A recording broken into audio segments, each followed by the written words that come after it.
Hi everybody, meet Timmy. Today, Timmy's going to learn about psychology and advertising. Psychology has always been an essential component of advertising. Advertising's main functions are to inform, persuade, and influence. Today, we'll be focusing on persuasion.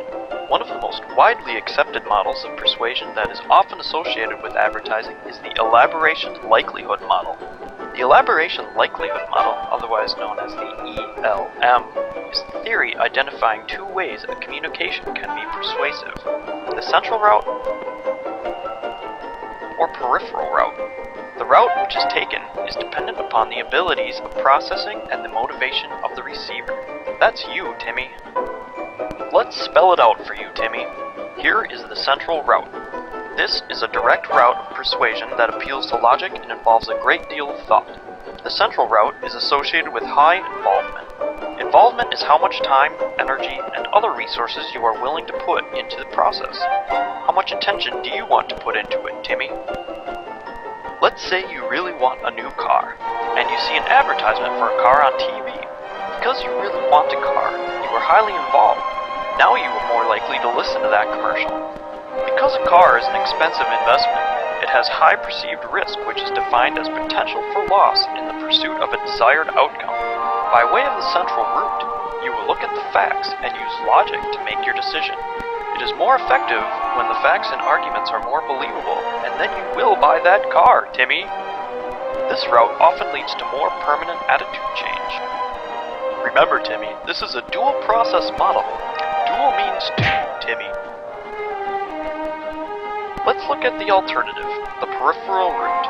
In this route, the receiver, that's still you, Timmy, does not think carefully about a communication and is influenced instead by superficial cues.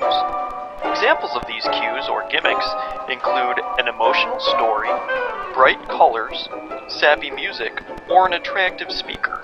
Low involvement is associated with the peripheral route because the message content becomes relatively unimportant and ignored.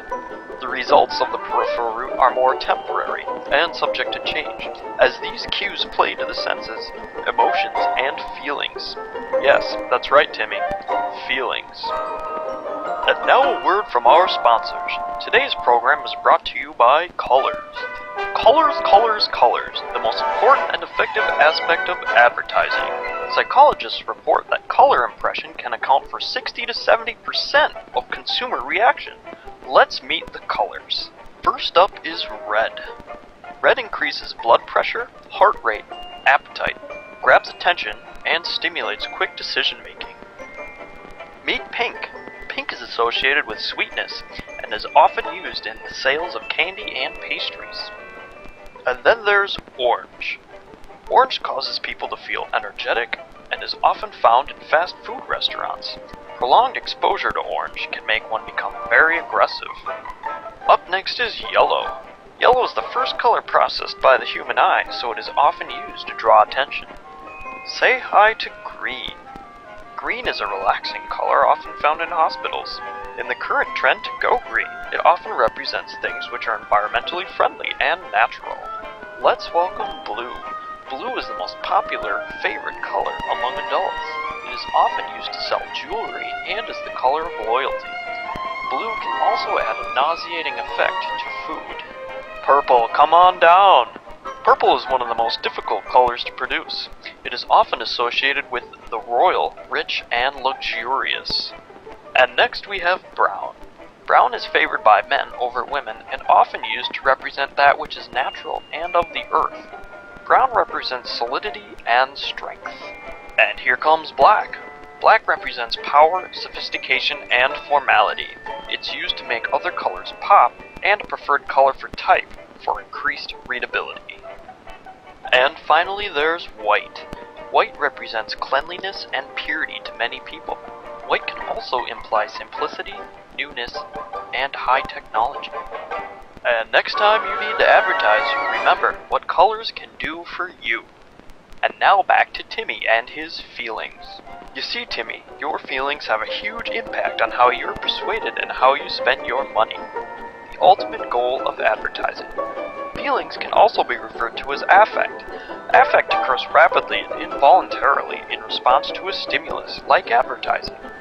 There is positive affect, such as joy, hope, or pleasure, and negative affect, like anger, fear, and shame. These strongly shape your behavior and risk perception, Timmy. And did you know advertisers often rely on the affect heuristic to predict how you might respond to an advertisement, as well as your corresponding behavior? Well, Timmy, I sense your confusion. Let me define that for you.